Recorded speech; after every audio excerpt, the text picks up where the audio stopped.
Okay, let's dive in. We're tackling a name that just, well, booms through history, doesn't it? El Cid, Spain's legendary hero. Absolutely. Anyone interested in medieval Spain bumps into him immediately. You really can't avoid him. And today we're going through the sources you've shared, trying to unpack the real story, the person behind the legend, Rodrigo Díaz de Vivar. That's the mission.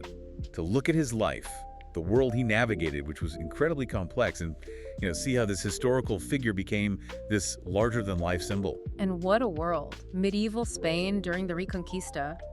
But it wasn't simple, was it? Not at all. It was this constantly shifting scene.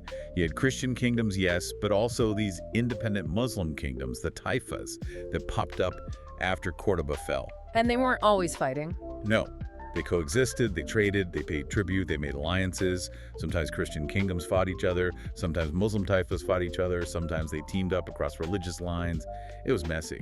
And that's the world Rodrigo Díaz operated in. Perfectly. His career shows it. He famously fought for Christian kings and for Muslim rulers. Which explains the names, right? El Cid and Campeador. Yeah, exactly. The sources say Christians called him Campeador, the champion, basically master of the battlefield. And Arabs called him El Cid, the Lord. Where those names came from tells us a lot. So let's start at the beginning. Rodrigo Díaz. Born when, where? Around 1043, the sources suggest.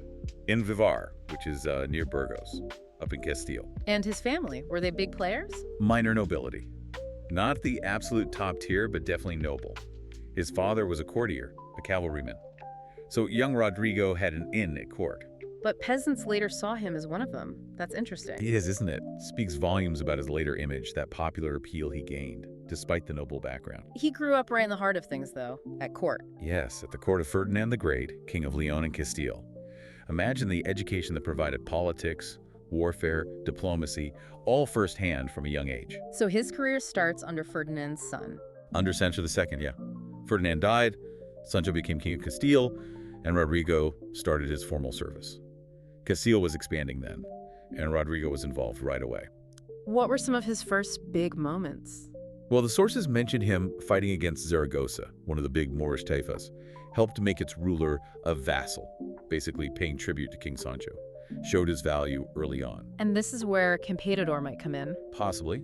There's the Battle of Graus in 1063. King Sancho's Castilian forces, including Rodrigo, fought alongside the Muslim ruler of Zaragoza. Wait, alongside Zaragoza? Yep, against the Christian kingdom of Aragon. Wow. So Christian king allies with Muslim ruler against another Christian king? Exactly. That's the Reconquista reality. Power politics trumped religion often. And the king of Aragon, Ramiro the Sturth, was actually killed in that battle. So Campeador. Some legends say he earned it right there at Graus, maybe by killing an Aragonese knight in single combat. It's a good story. But maybe just a story. Well, the more reliable source, the Historia Roderici, it mentions the title Campeador, but doesn't explicitly link it to that duel. It might just be recognition of his general skill in Sancho's campaigns. He was clearly good at what he did. Okay, so he's rising star under Sancho II. Things are looking up. Until 1072. Big twist. Sancho II is assassinated while besieging Zamora. And he had no kids. No children. So the throne goes to his brother, Alfonso VI. Alfonso VI, wasn't that the brother El Cid had helped Sancho kick out earlier? The very same one. Talk about an awkward situation. Yeah, I can imagine the welcome wasn't exactly warm. Understatement. The sources say Rodrigo was immediately under suspicion in Alfonso's new court. He lost his prestigious job as the royal standard bearer. Who got it? His rival, Count Garcia Ordóñez, a real slap in the face, showed everyone where Rodrigo now stood, or rather, didn't stand. Okay, now, the poem, the Cantar de Mio Cid, has that famous scene, right? Making Alfonso swear he didn't kill Sancho. The Oath of Santa Gadea. Yes, a very dramatic moment in the epic. El Cid supposedly leads the nobles, forces the new king to swear on the Bible in Burgos that he had nothing to do with his brother's death. Establishes El Cid as this incredibly principled, loyal figure, even challenging the king. Exactly what the poem wants you to think. But here's the thing. The historical sources. The Historia Roderici, the one considered much more historically grounded, it says nothing about that oath. Zero mention. That silence is pretty loud, isn't it? It really is. It strongly suggests the oath scene was invented later, probably for the poem. A way to explain the friction between them, maybe justify the later exile in a way that made El Cid look completely righteous. So the real reasons for the friction were probably more Mundane. Politics. Rivalries. Much more likely. Court politics, jealousy from other nobles, Alfonso's own lingering resentment, perhaps. Which leads us to the exile. 1081, Alfonso kicks him out. What was the final straw, according to the sources? The most likely trigger seems to be an unauthorized raid Rodrigo led into the Taifa of Toledo. Unauthorized. But why was that such a big deal? Because Toledo, at that time, was ruled by Yahya al-Qadir, who was paying tribute to Alfonso VI. He was Alfonso's vassal. You just don't raid your king's vassal's lands without permission. It's a major breach. And this came after another incident, didn't it? The Battle of Cabra. Right. A couple of years earlier, 1079, Alfonso sent El Cid down to Seville to collect tribute. While he's there, the ruler of Granada, allied with some Castilians, including Garcia Ordóñez, again attacks Seville. So El Cid defends Seville, Alfonso's tributary. He does. Wins decisively. But in doing so, he defeats and captures some Castilian nobles fighting with Granada. Oof, fighting fellow Castilians, even if they were on the wrong side in that skirmish, that wouldn't look good back at court. Exactly. Add that to the Toledo raid, the existing suspicion, the whispers from rivals. Alfonso had his reasons, or at least his justifications, for exile. Some sources hint at maybe mishandling tribute money too, but the poem really leans into the personal animosity angle. So exiled, cast out from Castile. What does a high-profile knight like him do? He needs a new job, basically, a new patron. He apparently tried the Count of Barcelona first, but got turned down. See, where did he end up? He went to the Latifa of Zaragoza, offered his services to the Muslim king there, Yusuf al-Mutaman ibn Hud. Wow. From serving the King of Castile to serving a Muslim emir in Zaragoza. It sounds stark to us, maybe, but back then, it happened. Christian knights served Muslim rulers, Muslim soldiers served Christian kings. Loyalty could be fluid, especially when it came to military skill and employment opportunities. Al-Mutaman was known for appreciating talent. And El Cid wasn't just some hired sword, was he? No. The sources suggest he became a top commander, led Zaragoza's army, which was diverse, different Muslim groups, probably some of his own Christian followers who went with him. And he was successful there? Very. Defended Zaragoza against its enemies. That included another Muslim ruler in Lerida, the Christian king of Aragon, and even the Count of Barcelona, again, Ramon Berenguer II. El Cid actually defeated and captured him for a while in 1082. So he's fighting Christians for a Muslim ruler. He is. And winning. Battles like Almanar, Morella. Building his reputation even further, just on the other side, so to speak. And this is probably when he gets the name El Cid. It seems most likely, yeah. During or after his service in Zaragoza, or perhaps after he later took Valencia. El Cid comes from the Arabic al-Sayyid, the Lord, a title of respect given by Arabs. Tells you the kind of standing he had. And Arab sources called him Campeador too. They did. Ludwig Campeador, Rodrigo the Champion. His battlefield prowess was recognized across the board. Okay, while El Cid is off serving in Zaragoza, there's a huge event brewing in the south, right? The Almoravids. Yes, this is absolutely crucial context. Around 1086, this powerful Berber dynasty from North Africa, the Almoravids, start crossing into Spain, led by Yusuf ibn Tashfin. Why did they come? They were invited. Some of the divided Taifa rulers in southern Spain were getting squeezed by Christian kings like Alfonso VI, demanding heavy tribute. They called on the Almoravids for help, sort of as defenders of the faith. And they made an impact immediately. Huge impact. The Battle of Sagrafas, 1086.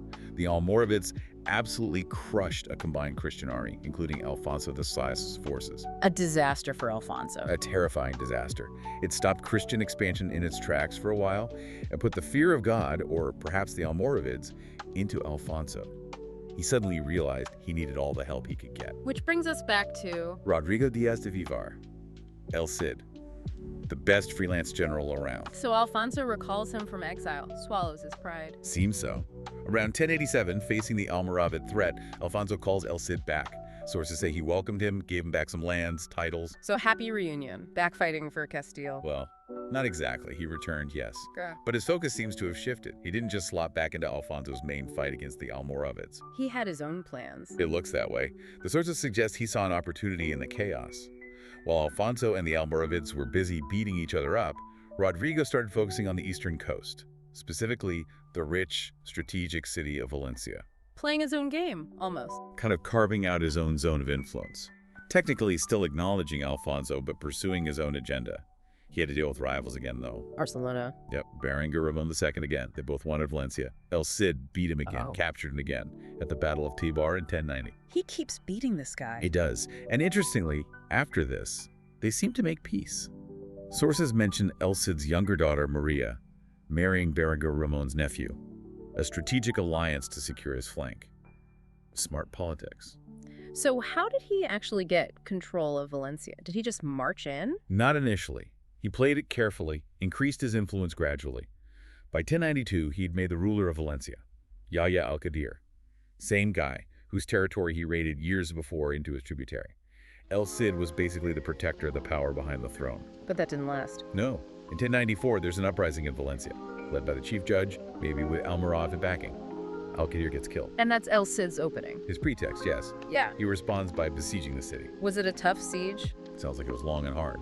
But eventually, in June 1094, Valencia fell to El Cid. A massive achievement. And he sets himself up as the ruler. Essentially, yes. He created his own independent statelet there on the coast. Nominally, he might have acknowledged Alfonso VI as his overlord, but in reality, he was ruling Valencia for himself. And his rule was interesting. Very. It wasn't just a Christian takeover. He ruled a mixed population of Christians, Muslims.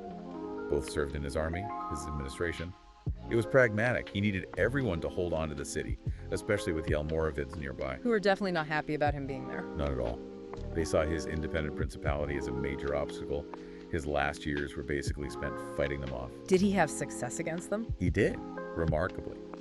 Shortly after taking Valencia, he gave the Almoravids their first major defeat in Spain at the Battle of Corte in 1094. Showed he could beat them. There's a sad note from this time, though. His son. Yes, his only son, Diego Rodriguez. The sources mention he died in 1097, fighting the Almoravids. But he was fighting in the service of Alfonso VI, not directly with his father in Valencia. Wow. Fighting for the king his father had such a complicated history with. That's poignant. It really is. Adds another layer to the whole story. El Cid himself died not long after that.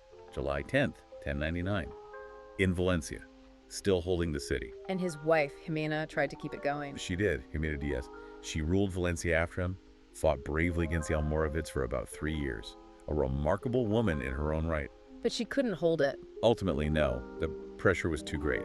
In 1102, she had to abandon Valencia to the Almoravids, a huge blow. Where did she go? What happened to his body? She retreated back to Castile, taking El Cid's body with her. He was first buried near Burgos at the monastery of San Pedro de Cardeña. Now his remains are in Burgos Cathedral. And this journey back, this is where the famous story comes from. His body on the horse. Yes. The legend of El Cid's corpse being strapped onto his horse, Babieca, leading one last charge to terrify the enemy and inspire his men. It's an amazing image. But probably not true. But likely an exaggeration, yeah. The sources suggest the legend probably grew out of the real event. Jimena leading this somber procession back to Castile, with El Cid's body likely mounted on his horse for the journey. A powerful sight, no doubt, that got transformed over time into a final ghostly battle charge. And that's really the start of the legend taking over from the man. Exactly. The Cantar de Mio Cid, the epic poem written maybe 100 years after his death, cements this. It paints him as the perfect Christian knight. Loyal, pious, just, brave, always right even when the king is wrong. It smooths out all the awkward bits, doesn't it? The exile, serving Muslim rulers. Completely. It creates the ideal hero for a Castile deep in the Reconquista mindset. But his legacy wasn't just literary. His daughters married into high nobility, and his grandson actually became King of Navarre. His bloodline reached the throne. Before we finish, there are some cool details in the sources about him as a commander, right? Not just battles, but how he fought. Yeah, really fascinating glimpses. Like him having classical Roman and Greek military books read aloud to his troops. Seriously, reading Vegetius before a battle. Apparently so. For inspiration, maybe tactics, maybe just keeping the troops occupied. It suggests a thinking man's general, interested in the art of war. And the brainstorming with his troops. That's amazing, isn't it? The sources describe him holding these sessions before battles, discussing tactics not just with his knights, but seemingly with the regular soldiers too, asking for input. That sounds incredibly modern for the 11th century. It really does. Very unusual. Suggests a leadership style that valued shared understanding, maybe built morale. He used psychological tricks too. Seems like it. Waiting for the enemy to lose their nerve, using feints, distractions. The poem mentions something similar at Castillon. He wasn't just about charging in, He was clever. And you can't talk about El Cid without Babieca. His famous warhorse. Legends abound. One says his godfather called the young horse Babieca, meaning stupid, and El Cid kept the name to prove him wrong. Another says it was a gift. Whatever the truth, the horse became legendary. El Cid supposedly wanted to be buried with him. Like the swords, Tizona. Tizona and Colada, and the detail about Tizona is just fantastic. They've actually done metallurgical tests on the blade. Yeah. Confirmed it was made in Moorish Cordoba, 11th century. Contains Damascus steel, a tangible link right back to that cross-cultural world he lived in. High-quality craftsmanship from Al-Andalus. So looking back, Rodrigo Díaz de Vivar, his life was way more complicated, maybe more interesting than just the shining hero legend. Absolutely. Minor noble, court politics, exile, serving Muslim kings, carving out his own independent state, ruling a mixed city. He was a survivor, a pragmatist, a brilliant military mind, navigating a really complex multicultural landscape. And seeing how that guy, who made alliances across religious lines for practical reasons, gets turned into the purely Christian, perfectly loyal hero of the poem, it really shows how history gets reshaped, doesn't it? It's a classic example. The stories we tell about the past often say as much about the time they're told in as they do about the past itself. The Cantar created the hero Spain needed or wanted at that time. So his story isn't just medieval history. It's about loyalty, ambition, survival, and how we make legends, how messy reality gets tidied up. Precisely. It shows how we often simplify complex lives to create inspiring figures, which makes you wonder. What's that? Well, it makes you think about the heroes we look up to today.